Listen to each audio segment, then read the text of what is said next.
Hello everyone, कैसे हैं आप लोग। उम्मीद करता हूँ कि आप अच्छे से होंगे और आपकी ज़िंदगी में सब अच्छा चल रहा होगा।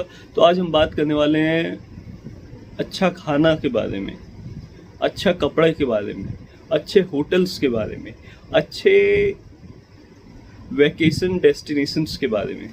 तो ऐसा होता है अक्सर कि हम इंस्टाग्राम जब देखते हैं या यूट्यूब जब देखते हैं दूसरे लोगों का, तो उसमें दिखता है कि बहुत अच्छा, एक से बढ़कर एक फैंसी क्लोथ्स लोग पहन के घूम रहे हैं, एक से बढ़कर एक होटल्स में रुक रहे हैं, एक से बढ़कर एक वैकेशन वाले डेस्टिनेशन पे, जैसे मालदीव्स हो गया, लक्षद्वीप हो गया, और इटली हो गया, यूरोप हो गया, जर्मनी हो गया, और फ्रांस हो गया, पेरिस हो गया, ऐसे लंदन हो गया, अमेरिका हो गया, ऐसे बहुत बड़े बड़े देशों में लोग घूम रहे हैं और वहाँ पिक्चर्स क्लिक करा रहे हैं।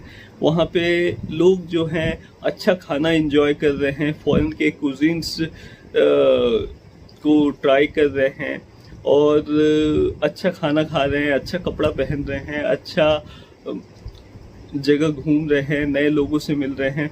तो हम सोचते हैं कि हमारी लाइफ में हमने किया ही क्या है, ये लोग की लाइफ तो असली लाइफ है।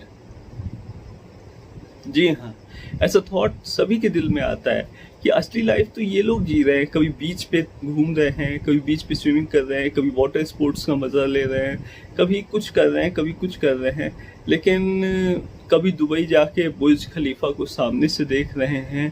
तो ऐसा मन में ख्याल आता है कि हमने क्या अचीव किया लाइफ में। हमने तो कुछ भी नहीं किया। ये लोग जो बड़ी बड़ी चीज़ें कर रहे हैं, इन्होंने लगता है बहुत पैसे कमा लिए, बहुत कुछ कर लिया लाइफ में। हमने तो कुछ भी नहीं किया। पर ऐसा है नहीं। सबके लाइफ की प्रायोरिटीज़ अलग अलग होती हैं और सबके लाइफ में अलग अलग प्रॉब्लम्स होती हैं। तो मैं यकीन के साथ कह सकता हूँ कि आपने भी अपने लाइफ में अपने शेयर के स्ट्रगल्स फेस किए होंगे। आपने भी बहुत स्ट्रगल्स किए होंगे लाइफ में एक अच्छे पोजीशन तक पहुंचने के लिए। ज़रूरी नहीं है कि जो फॉरेन ट्रिप्स पे जा रहा है वही ज़्यादा सक्सेसफुल है। ज़रूरी नहीं है जो फैंसी क्लोथ्स पहन रहा है वही ज़्यादा सक्सेसफुल है। ज़रूरी नहीं है कि जो बड़े 5 स्टार होटल्स में महंगे खाने खा रहा है वही ज़्यादा सक्सेसफुल है, क्योंकि बहुत सारे चीज़ ये सब लोग EMI पे करते हैं। ज़रूरी नहीं है कि जो लग्जरी कार में घूम रहा है वो उसकी खुद की खरीदी हुई कार हो सकता है वो EMI पे हो सकता है वो लोन पे हो। तो कुछ भी पॉसिबल है आजकल। तो छोटी कार चलाइए भले ही, लेकिन आपकी खुद के पैसे की कार होनी चाहिए। ये नहीं कि लोन पे लेकर सालों तक लोन ही भर रहे हैं, फिर लोन पे इंटरेस्ट भर रहे हैं और उसी में परेशान हैं और लोन भरते भरते ही बूढ़े हो गए। ऐसा मत होने दीजिए अपने लाइफ के साथ। स्ट्रेस फ्री रहिए, लोन फ्री रहिए और क्रेडिट कार्ड से तो जितना ज़्यादा दूर रह सकते हैं उतना ज़्यादा दूर रहिए अगर आप अमीर बनना चाहते हैं तो। क्योंकि जिसके पास क्रेडिट कार्ड होता है वो कभी अमीर नहीं बन सकता। एज ए इन्वेस्टर आपको ये बात कह रहा हूँ। मैं एक इन्वेस्टमेंट एडवाइज़र भी हूँ, इसलिए आपको ये एडवाइस दे रहा हूँ कि कभी भी क्रेडिट कार्ड्स मत लीजिए। किसी भी कंपनी का मत लीजिए क्रेडिट कार्ड्स। हमेशा कैश यूज कीजिए या डेबिट कार्ड यूज कीजिए। और ऐसा इसलिए कह रहा हूँ क्योंकि क्रेडिट कार्ड पे अक्सर ऐसा होता है कि लोग वो चीज़ें खरीद लेते हैं जिसके पैसे उनके पास नहीं होते, और फिर जो भी पैसे कमाते हैं वो क्रेडिट कार्ड में फिर भरने में चले जाते हैं। तो अगर आपको कोई ऑफर करे कि 10 आइटम का खाना, लेकिन आपके पास पैसा नहीं है, लेकिन बोले कि आज आप फ्री में खा सकते हो, पैसे बाद में दे देना, तो आप मना नहीं कर पाएंगे ना। वही बात क्रेडिट कार्ड के साथ हो जाता है। तो उसलिए अगर अमीर बनना है तो क्रेडिट कार्ड से दूर रहिए पहली बात, और कोशिश कीजिए किसी तरह का कोई भी लोन मत लीजिए। चाहे पर्सनल लोन हो, प्राइवेट लोन हो या किसी भी तरह का कोई भी लोन हो, कभी भी लोन मत लीजिए। हमेशा अगर पैसों की ज़रूरत है तो कम एज से इन्वेस्टमेंट का काम शुरू कीजिए। कुछ नहीं आता है, फिक्स डिपॉजिट कीजिए। बैंक में जो भी हाईएस्ट रिटर्न्स वाले फिक्स डिपॉजिट्स हैं उनको कीजिए कम एज से। जब से आप अर्निंग करना शुरू कर रहे हैं तब से करना शुरू कर दीजिए, और हर साल कम से कम 1-2 फिक्स डिपॉजिट ज़रूर कीजिए। और अगर हो सके तो हर महीने एक फिक्स डिपॉजिट कीजिए। और जो भी हाईएस्ट रिटर्न्स वाले फिक्स डिपॉजिट्स हों उनको कीजिए अगर आपको कोई जानकारी नहीं है इन्वेस्टमेंट फील्ड के बारे में तो। और अगर इन्वेस्टमेंट फील्ड के बारे में जानकारी है तो आप SIP कर सकते हैं। SIP का मतलब होता है सिस्टमेटिक इन्वेस्टमेंट प्लान। तो हर महीने थोड़ा थोड़ा पैसा करके आपका SIP बढ़ता रहेगा। और अगर आपको और थोड़ी जानकारी हो तो स्टॉक मार्केट में इन्वेस्ट कीजिए। वैसे स्टॉक मार्केट एक बहुत बड़ा समंदर है जिसमें बहुत बड़ी बड़ी कंपनीज हैं और बहुत छोटी छोटी कंपनीज भी हैं। आपको जो कंपनी सूटेबल लगे वहाँ आप अपना पैसा इन्वेस्ट कर सकते हैं, लेकिन कंपनीज का रिसर्च खुद कीजिए हमेशा और बहुत सोच समझ के कीजिए कि आपको अपना पैसा कहाँ लगाना है और कौन सी कंपनी आपको अच्छे रिटर्न्स दे सकती है आने वाले सालों में। ये बात को अच्छे से सोचिए, उसके बाद ही अपना 1 रुपये भी स्टॉक मार्केट में लगाइए।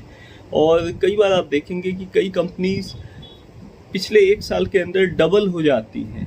इसका मतलब ये नहीं है कि नेक्स्ट 1 साल में भी वो डबल होंगी, लेकिन हाँ, वो अगर ग्रोथ लगातार दिखा रही हैं तो हो सकता है कि वो आगे भी ग्रोथ दिखाएं, भले ही थोड़ा कम परसेंट दिखाएं, डबल से कम परसेंट दिखाएं, लेकिन ग्रोथ दिखाएंगी, एक अंदाज़ा है।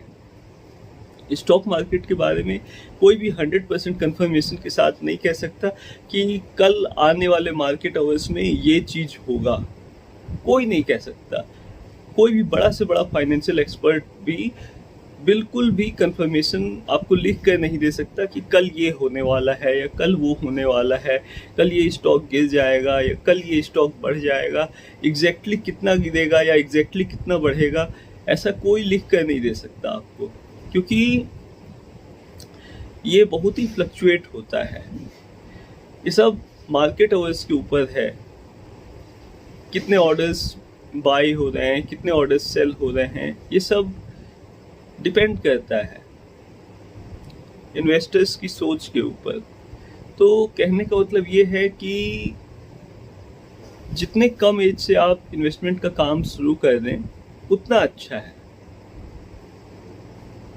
और ज़्यादा कुछ नहीं कहूँगा, बस इतना ही कहूँगा कि अगर एक अच्छी लाइफस्टाइल आपको जीनी है तो कोशिश कीजिए कि अच्छे कपड़े, अच्छी घड़ी, अच्छे कार सब खरीदिए, लेकिन तब खरीदिए जब आप सही में उसके लिए रेडी हैं, जब आपके पास इतना पैसा है कि ये सब चीज़ें खरीदने से आपके फाइनेंसेस पे कोई बड़ा असर नहीं पड़ रहा है, कोई ड्रास्टिक चेंज आपके लाइफस्टाइल में नहीं आ रहा हो, तब बड़ी बड़ी चीज़ों को खरीदिए।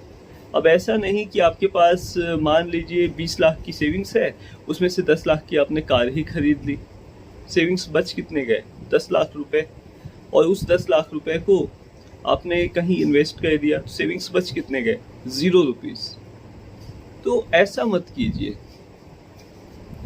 अपना जो भी खर्च है कोशिश कीजिए अपने अर्निंग को बढ़ाने का।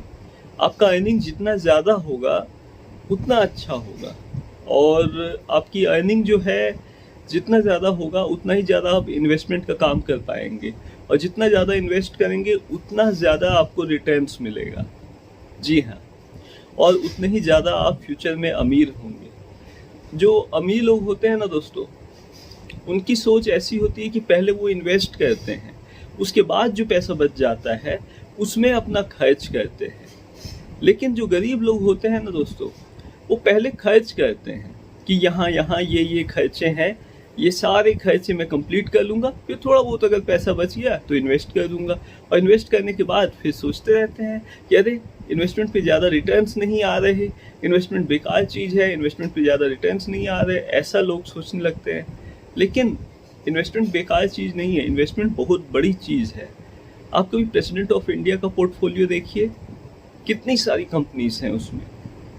मैक्सिमम कंपनीज में 50% से ज़्यादा प्रेसिडेंट ऑफ इंडिया का मतलब प्रेसिडेंट ऑफ इंडिया के नाम से मतलब शेयर्स खरीदे हुए हैं। जैसे बहुत सारी कंपनीज है, गिनाने को मैं बहुत सारी कंपनीज गिना सकता हूँ, लेकिन वो कहना सही नहीं होगा। वो आप खुद सर्च करें तो ज़्यादा बेहतर होगा। तो कहने का मतलब ये है कि जिसमें सरकार पैसा लगा रही है जिस फील्ड में, वो फील्ड गलत कैसे हो सकता है? बस ये जानकारी के ऊपर है। हमारा देश जो है बहुत तेजी से आगे बढ़ रहा है। इंडिया एक फास्टेस्ट ग्रोइंग इकोनॉमी है। हमारा देश एक डेवलपिंग नेशन से डेवलप्ड नेशन कब बन जाएगा कोई कह नहीं सकता। बहुत तेजी से हमारे देश का विकास हो रहा है, बहुत तेजी से देश आगे बढ़ रहा है। तो आपसे यही कहना चाहूँगा कि इन्वेस्ट कीजिए, जितना ज़्यादा कर सकते हैं उतना ज़्यादा इन्वेस्ट कीजिए, क्योंकि आने वाले भविष्य में आपके इन्वेस्टमेंट ही आपको रिटर्न्स देंगे। एक कंपनी है ब्रिटानिया इंडस्ट्रीज, जिसके बिस्किट और टोस्ट तो आपने ज़रूर खाए होंगे। तो 10 साल पहले उसके शेयर्स जितने थे उससे 10 गुना ज़्यादा 10 साल में हो गए। तो ज़रा सोच के देखिए, अगर आपने पैसे लगाए होते उस कंपनी में तो आपके पास आज कितना पैसा होता, ज़रा सोच के देखिए। ब्रिटानिया इंडस्ट्रीज के शेयर्स 10 साल में 10 गुना से भी ज़्यादा हो गए, ऐसा मैंने सुना था। वैसे ही कई कंपनीज हैं जिनके शेयर्स डबल हो जाते हैं साल 2 साल में। तो इसलिए इन्वेस्टमेंट का काम कीजिए। क्या पता, कौन जानता है कि कब आपके शेयर्स का प्राइस डबल हो जाए। इसलिए इन्वेस्टमेंट कीजिए और अपने लाइफ को अच्छा बनाइए।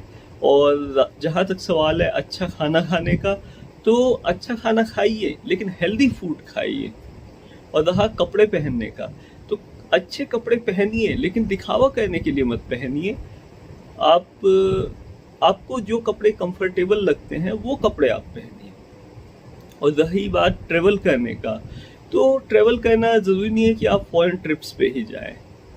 आप इंडिया में भी ट्रैवल कर सकते हैं, जहां आपका दिल करे वहां ट्रैवल कर सकते हैं। इंडिया में भी बहुत सारे अच्छे जगह हैं घूमने के लिए जो कि इकोनॉमिकल हैं, और आपको हर वो चीज़ जो फॉरेन कंट्रीज़ में मिल सकती है, हर वो मौसम जो फॉरेन कंट्रीज़ में आपको मिल सकता है, इंडिया में भी मिल सकता है। तो वो चीज़ आप करने की कोशिश कीजिए। और तो आज का टॉपिक जो था वो मैंने कवर कर दिया हर तरह से, और उम्मीद करता हूँ कि ये वीडियो आपको पसंद आएगा। और मेरे यूट्यूब चैनल को ज़रूर सब्सक्राइब कीजिएगा और इस वीडियो को ज़्यादा से ज़्यादा लोगों के साथ शेयर कीजिएगा। और वैसे मैं हूँ कौन, अगर आपको बताना चाहूँ, अगर आप अभी तक मेरे YouTube चैनल को सब्सक्राइब नहीं किए हैं तो आपको आपकी जानकारी के लिए बता देता हूँ। मेरा नाम है साजिद नवाज, मैं एक ऑथर, इन्वेस्टर, यूट्यूबर हूँ और मेरे YouTube चैनल का नाम है साजिद नवाज 125। मेरे YouTube चैनल को ज़रूर सब्सक्राइब कीजिए। बाकी चलता हूँ, फिर मिलेंगे नेक्स्ट वीडियो में।